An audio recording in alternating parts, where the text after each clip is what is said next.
Përgjigja më e shkurtër është po, lajmi është i saktë.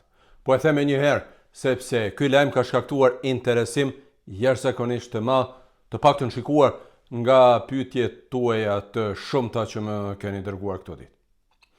Sipas rregullave të ligjit të ri për shërbimin ushtarak në Gjermani, që është futur në fuqi me 1 janar të vitit 2026, meshkujt e moshës 17 deri 45 vjeç duhet të marrin leje nga ushtria gjermane, pra nga Bundeswehri, nëse duan të largohen nga Gjermania për më shumë se 3 muaj.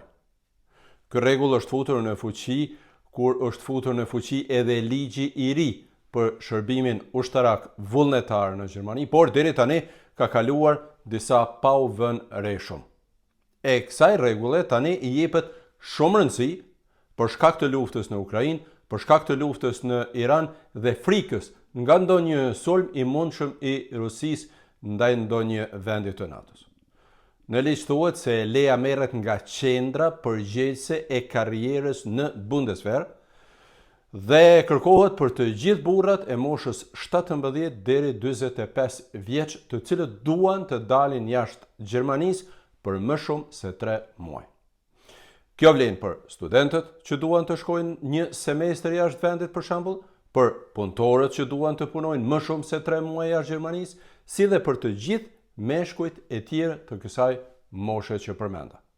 Por në ligj nuk ka ndonjë rregull të qartë se çfarë ndodh nëse dikush nuk e kërkon këtë leje. Andaj, tani Ministria e Mbrojtjes është duke përpunuar këto rregulla, sepse këtu ka dhe disa paqartësi të tjera. Deri tani nuk është regjistruar ndonjë rast që ndonjë personi nuk i është dhënë leja për qëndrim më shumë se 3 muaj jashtë vendit, të paktën publikisht nuk dihet ndonjë rast i tillë. Nga Ministria e Mbrojtjes thuhet se lejet e tilla në përgjithësi jepet pa asnjë problem, pasi që shërbimi ushtarak në Gjermani bazohet ekskluzivisht në pjesëmarrjen vullnetare, pra shërbimi ushtarak në Gjermani është vullnetar.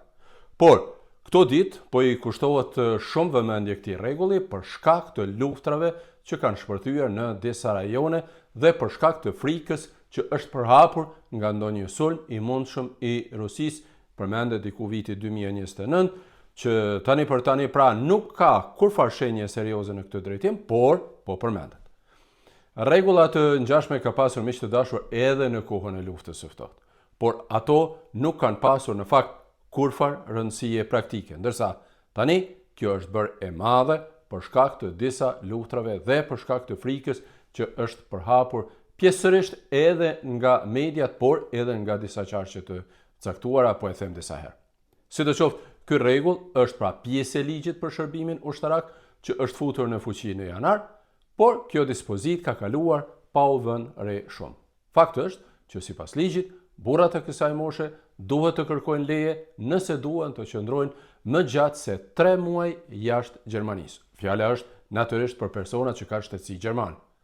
Fakti është po ashtu që nuk dihet qartë se cilat janë pasojat nëse nuk kërkojnë leje, e fakti tjetër është gjithashtu që Ministria e Mbrojtjes tani po punon në saktësimin e gjërave dhe do të hartoj edhe një listë për rastet kur personat nuk kanë nevojë të marrin këtë leje. Ndërsa qëllimi është, siç tha edhe një zëdhënës i ushtrisë, që ata të dinë se ku janë burrat që jetojnë jashtë vendit në rast të ndonjë lufte. Këto janë pra rregullat që këto ditë kanë shkaktuar kaq shumë interes dhe kaq shumë vëmendje. Nëse ka ndonjë ndryshim, unë me siguri që do t'ju njoftoj menjëherë, ndërsa ju mos harroni të abonoheni në kanalet e mia dhe ta shpërndani këtë video, sepse e shoh që vërtet ka zgjuar interesim të madh gjithandej. Unë ju falenderoj shumë që jeni me mua dhe miropafshim.